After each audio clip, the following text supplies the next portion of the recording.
En fait, vous, j'ai capté. Vous voulez tout simplement que Vinicius, il se casse du club. Voilà, j'ai capté. Voilà, c'est essayer de prendre des screens, tout ça. Vous voulez qu'il se casse. Ça, c'est la réaction de Vinicius au moment où Xabi Alonso, il a fait un changement face au Rayo Vallecano. Il a dit, je cite, on dirait qu'on veut pas gagner aujourd'hui. Mon Dieu. Donc là, maintenant, c'est moi qui veux vous poser la question. Jurez-moi que vous posez sur la chaise en ayant regardé le match, vous n'avez pas pensé la même chose que Vinicius. Vinicius, en soi, il a dit tout haut ce que tout le monde pensait tout bas au final. C'est une réalité. Surtout que les relations entre Xabi Alonso et Vinicius, elles sont plus tumultueuses que jamais. Il y a un moment donné où Vinicius, quand il avait la balle, au final, il s'est agacé, Xabi Alonso. Il a dit, passe là, passe là, passe là. Voilà, je ne vais pas vous lire ce mot-là, sinon ça va me shadowban. Mais là où je suis pas trop d'accord avec Xabi Alonso, c'est quoi? C'est que dans le match-là, et heureusement que j'ai regardé, c'est qu'il y avait aucun appel dans la surface de réparation. Le seul choix que Vinicius pouvait opter, c'était quoi? Soit une passe en retrait, soit dribbler 2, 3, 4 joueurs pour se frayer une action. Donc pour moi, Xabi Alonso, il doit se remettre en question. La méritocratie dont il a parlé, qu'il l'applique réellement et qu'il fasse en sorte que le jeu du Real Madrid revienne plus fort que jamais. Parce que là, ça ne va pas. Merci, toi et ta grosse calvitie. Merci. Match nul au Rayo Vallecano. Le Real ne repart qu'avec un petit point. Vous savez ce que ça signifie. Le classement est là. Le Real, après 12 matchs disputés, à 31 points. Villarreal, 26 points après 12 matchs disputés. Et le Barça, 25 points avec un match ce soir. J'ai envie d'être enthousiaste en vrai. De me dire que ce soir, on revient à 3 points du Real. Mais va falloir affronter ces 3 légendes mythiques. Terreur de Liga, Iago Aspas, Borja Iglesias et Saragossa. Ils sont tous faits dans le même moule. Les joueurs qui ne dérangent que le Barça et le Real en Liga. Après nous avoir tenu en échec déjà 1-1, le Rayo Vallecano réussit à nouveau l'exploit de prendre un point face aux 2 gros de la Liga. Honnêtement, c'est très mérité. Vous faire croire que c'est un hold-up, pas du tout. Un Real inexistant. Kylian, je l'ai pas vu du match. Vinicius, au tout début du match, je pensais que... Mais en fait, non. Au milieu de terrain, pareil. Il n'y a franchement pas grand-chose à dire sur ce match. Le Rayo a très bien défendu, a tenté de jouer les coups en contre. Courtois a veillé sur le peu d'occasions qu'il a eu à subir. 0-0, très très mérité. Maintenant, ce soir, faut faire le boulot. Reprendre la 2e place et revenir à 3 points. Il y a des fois, je me demande pourquoi je m'afflige ça.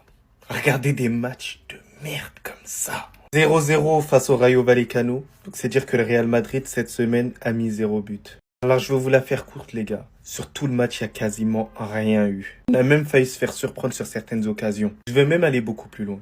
Il y a des joueurs qui ne méritent même pas de jouer au Real Madrid, faut se le dire. Ils ont tout simplement pas de niveau. Ils sont là, ils ne savent même pas ce qu'ils font là-bas. Même choqués d'être ici. Vous savez, dans leur tête, il y a quoi? Ah, ils sont cons d'avoir pensé que j'avais le niveau pour jouer au Real Madrid. Ils le savent. Pour toutes les personnes qui me parlent de Ligue des Champions, machin chouette, le Real Madrid va pas gagner la Ligue des Champions cette année. J'en suis sûr et certain. Je reconnais une équipe qui n'est pas en place, où il manque pas mal de choses. En termes de tactique, en termes de lien entre les joueurs. Même défensivement, ça fait peur. Le Rayo Vallecano, heureusement qu'il s'était bancal aujourd'hui. Peut-être qu'on gagnera la Liga, parce que le Barça aussi, c'est pas mieux. Mais franchement, j'arrive pas à reconnaître mon Real Madrid. Après, il y en a certains qui me diront, prends ton temps avec les joueurs. Mais non, on est au Real Madrid. Les joueurs, ils ont pas à avoir du temps. Lorsque tu viens au Real Madrid, c'est dire que tu es prêt. Sinon, on va jouer à Stuttgart, à Brest, même à Grenoble. Là, tu auras le temps, frérot. Mais au Real Madrid, on n'a pas le temps d'avoir le temps. Mais sinon, ouais. Ça va, toi? Bon, en tout cas, on bien, alhamdoulilah. Qu'est-ce qu'ils doivent faire pour jouer? Hendrik et Gonzalo Garcia, dites-moi, qu'est-ce qu'ils doivent faire de plus pour jouer? Encore un match où il n'y a personne dans la surface. Encore une fois, un match compliqué pour Mbappé. C'est quand qu'on rentre des vrais numéros 9 de métier? On a parlé de méritocratie. Gonzalo Garcia, à la Coupe du Monde des clubs, c'était un numéro 9 excellent quand il n'y avait pas Mbappé. Pourquoi il pourrait pas être combiné avec lui? Mbappé allait sur le côté et Gonzalo Garcia nous apportait cette présence qu'on n'a pas. Il avait fait des matchs de fou. À chaque fois, il était excellent. Et depuis, on nous bassine avec la méritocratie et on le revoit plus. C'est le profil dont on a besoin. Rossellou, il servait à ça. On demande même pas qu'il soit titulaire. On demande même pas qu'il soit devant Mbappé. C'est normal qu'Mbappé, avec son début de saison, il soit devant lui dans la hiérarchie. Ça, on le comprend. Mais il peut rentrer 5 minutes. Et alors, Hendrik, j'en parle même pas. Sa gestion, elle est calamiteuse. On nous a dit qu'on allait l'essayer à droite. C'est quand qu'on l'essaye à droite? C'est quand? Non, c'est des joueurs, ça. On sait que les laisser pourrir sur le banc, déprimés et aller voir ailleurs. Et après, quand ils vont jouer contre nous, ils vont nous mettre des triplés parce qu'ils auront la haine. Vous voyez tout ce qui se passe au Real Madrid? Je vous le jure que c'est sa faute à lui et à personne d'autre. Avant, nos joueurs, ils étaient contents. Ils gagnaient des Champions League. Ils faisaient des bons matchs. On était heureux.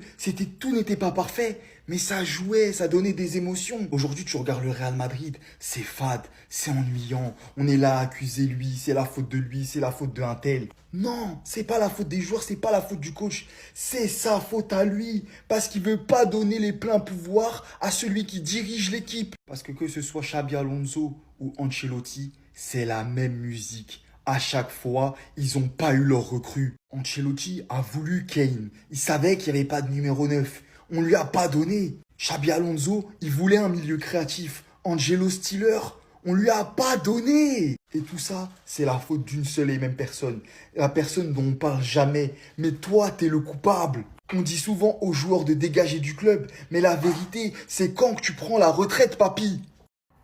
Bah ouais, mon coco, va falloir reprendre ta carrière en main. Rodrigo envisage de quitter le Real Madrid en janvier. Il est mécontent de son rôle au Real Madrid cette saison. Bah tu m'étonnes. Alors il y en a plein qui sont en train de le vanner comme quoi il marque pas en Liga. C'est normal, il joue 6 minutes par match les gars. C'est honteux, c'est pas normal pour Rodrigo. Comme j'ai dit une nouvelle fois, Rodrigo, faut qu'il quitte le Real Madrid pour s'épanouir ailleurs. Alors je sais que c'est compliqué, parce que le Real Madrid, ça reste sa maison. C'est là où il a été formé, et moi aussi ça m'attriste. Mais malheureusement, on a un joueur qui est supérieur à lui. On a quand même Vinicius. Alors oui, en ce moment, c'est plus la grande classe, mais Rodrigo, malheureusement, il fait pas mieux que Vinicius. Parce que dites-vous, si Rodrigo, il part dans une équipe comme Manchester City, même à Manchester City, ça commence à devenir bloqué, on voit avec Doku. Mais s'il part dans une équipe où il n'y a pas de concurrence énorme à son poste, où il est privilégié, où il est numéro 1, croyez-moi que ce type, il peut être candidat pour avoir un ballon d'or. C'est à lui-même de prendre sa carrière en main. C'est à lui-même de ne pas hésiter sur ses décisions. Parce qu'au final, ça m'attriste. Mais en tout cas, j'espère le bien.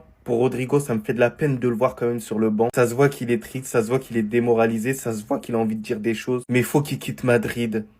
Je sais que ce sera dur pour lui. Mais voilà, c'est comme ça la vie. Mais sinon, en vrai, c'est à toi. Moi, en tout cas, bien, alhamdoulilah. J'aime trop, c'est la guerre à Madrid. Je vous avais prévenu et je vais finir par avoir raison. Regardez ce que Vinicius va dire.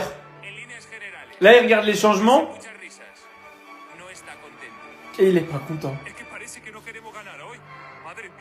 Dans la vidéo qu'on voit, on voit Vinicius en train de critiquer les changements de Xabi Alonso. Dites-lui qu'il est filmé. On dirait qu'il ne veut pas qu'on gagne. Oh mon Dieu. D'après plusieurs sources, Xabi Alonso serait isolé et aurait très peu de soutien dans le vestiaire du Real. Pour ceux qui se demandent qui veut sa peau, ce serait plus rapide de dire qu'il est encore avec lui. Ou encore, on peut voir certains joueurs estiment que Xabi Alonso veut tout contrôler sur et en dehors du terrain, une approche totalisante qui ne passe pas dans un vestiaire habitué à plus de liberté. Une partie du club commence à douter, cadre agacé, staff inquiet. On peut encore voir, entre Xabi Alonso et le vestiaire, rien ne va plus. On va même jusqu'à dire si le club devait choisir entre Vini et Xabi Alonso, le Real préférait le joueur brésilien. Ça parle déjà d'un clash entre les deux. Comme si c'était pas suffisant, on peut voir Xabi Alonso agacé en disant passe mon Dieu, bien énervé sur son banc, en parlant de Vinicius. Résultat des courses, on voit des joueurs qui sont agacés, qui savent plus quoi faire. Vinicius qui pendant le match dit je ne veux pas de long ballon. Hussein qui dit on est en 2 contre 1 aidé. Et Mbappé qui dit en attaque on est toujours en infériorité. On en vient même à ce que Jude Bellingham donne des consignes à Thibaut Courtois. Il lui a dit d'arrêter d'envoyer des ballons longs. Courtois lui a répondu qu'il n'avait pas d'autres options. Et sur les 2 séquences suivantes, le portier belge va jouer court mais impossible pour le Real. Cerise sur le gâteau, Rodrigo le mal-aimé, qui doit partir depuis 800 ans, serait encore une fois mécontent de son temps de jeu et de son rôle. Il serait désormais sérieusement ouvert à un départ dès janvier. Quand je pense que tout allait bien à Madrid, que Vinicius, Bellingham et Rodrigo formaient un parfait trio, qu'ils avaient gagné la Ligue des Champions, qu'ils auraient même pu prendre un ballon d'or. Aujourd'hui, un nouveau joueur, un nouveau coach, et ça part en cacahuète. Et le pire dans tout ça, je vais être très sincère avec vous, je sais pas qui est le réel fautif, Xabi Alonso, Kylian, Vinicius. Mais pour moi, la seule personne dont je suis sûr qu'il a sa responsabilité dans cette histoire à 100%, c'est Florentino Pérez. Il voulait ses Galactiques, il voulait son Kylian, il voulait son Xabi Alonso, sans aucune cohérence entre les trois. Et maintenant, il va falloir faire avec ça. Par ici. T'es arrivé au Real Madrid, tu nous as sorti des drones. T'es arrivé à 7h30, 18h30, des heures de TP. Il y a beaucoup à faire. Qu'est-ce que t'as fait tu nous blaguais avec tes pions là sur ton écran? Ah non, moi toi t'es mon gars. Mais là il faut commencer à parler. Tu nous disais également que ceux qui ne courent pas et qui ne font pas les efforts ne joueront pas. Oh, tu nous parles de pressing, mais tu penses qu'il est fait lui? Tu nous disais également que personne n'a de place fixe dans ce 11, ceux qui méritent de jouer joueront. Alors explique-nous ce changement. Eduardo Camavinga, qui est un des meilleurs éléments sur le terrain, tu le fais sortir pour faire entrer Rodrigo qui n'a pas marqué depuis 243 jours en compétition officielle au Real Madrid. Et la justification aussi, ça va pas. Xabi, on parle des Hendrick, des Gonzalo, des joueurs qui raffolent de jouer, qui en demandent que ça.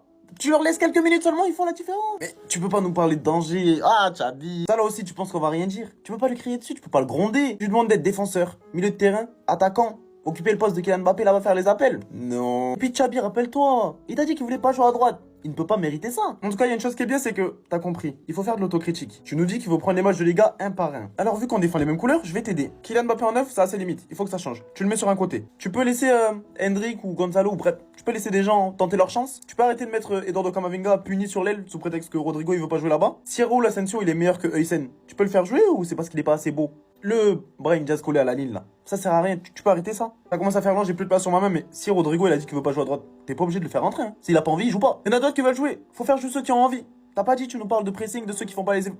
Kylian il fait pas les efforts. N'aie pas peur de porter tes coraux, hein. Kylian si faut le sortir. Voilà, t'inquiète pas, il va pas te faire de mal. Allez, sur ce en tout cas, bonne trêve à toi, réfléchis bien.